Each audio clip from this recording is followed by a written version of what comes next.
All right, let's talk about something that's becoming more and more critical every single day: responsible AI. You can think of it as the instruction manual we desperately need for this new automated world we're building.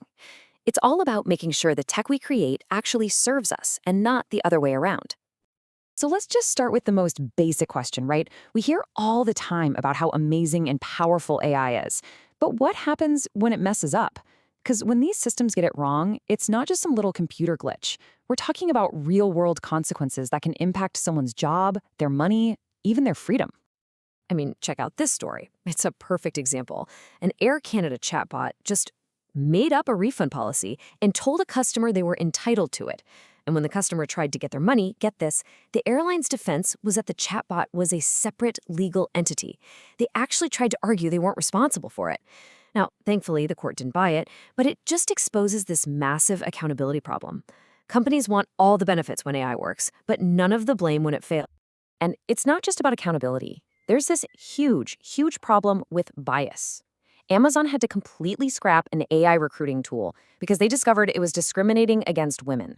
See, it was trained on a decade's worth of resumes, which were mostly from men. So the system literally taught itself that men were the better candidates. It started penalizing resumes that even mention things like a women's chess club.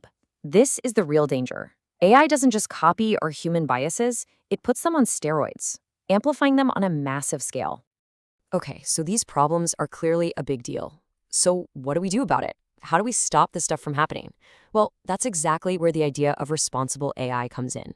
It's not about slamming the brakes on innovation. It's about building some guardrails, a solid framework to guide AI so it works safely and, ethically.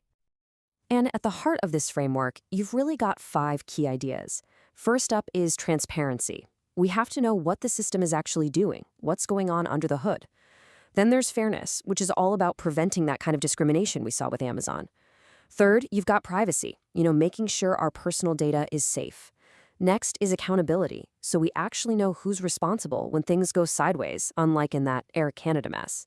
And finally, and this is maybe the most important, it all has to be human-centric, making sure the AI is built to serve real human needs. Let's just zoom in on that fairness piece for a second. This principle says we have to design these systems to treat everybody equitably. It's about proactively looking for and stamping out the kind of hidden bias that made Amazon's AI penalize women. The whole point is to build tech that makes things more equal, not less.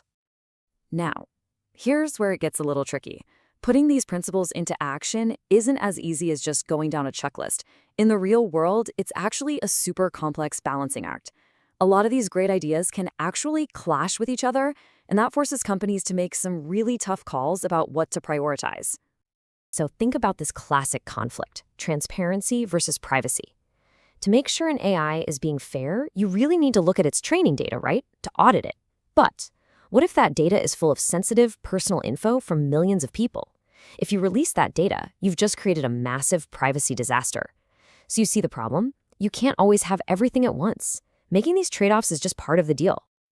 So if it's such a complicated balancing act, how do companies actually do this? How do you turn these big ideas into practice? Well, one of the best models out there comes from the US National Institute of Standards and Technology, or NIST. They've put together this really smart AI risk management framework to help companies take these high-level principles and turn them into concrete actions.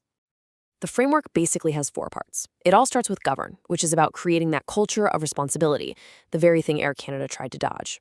Then, you map out all the potential risks before the system ever sees the light of day. Next, you measure and test it for things like the bias that Amazon found. And finally, you manage the system constantly after it's live, because this isn't a one-and-done thing. Responsible AI is a process that never really stops. When you boil it all down, all these principles, all these frameworks, they're all pointing to one big, powerful idea. The real goal here isn't just to make smart machines. It's to build systems that actually help us, that enhance our own abilities, that respect our dignity, and that ultimately give us more freedom and control over our lives. And that really leaves us with the biggest question of all, doesn't it? The race to make AI more powerful is happening at an absolutely mind-blowing speed. But the human challenge, the one about making sure all that power is actually used for good, that's just getting started. In the end, the real test isn't going to be how smart our machines are. It's going to be how much wiser they help all of us become.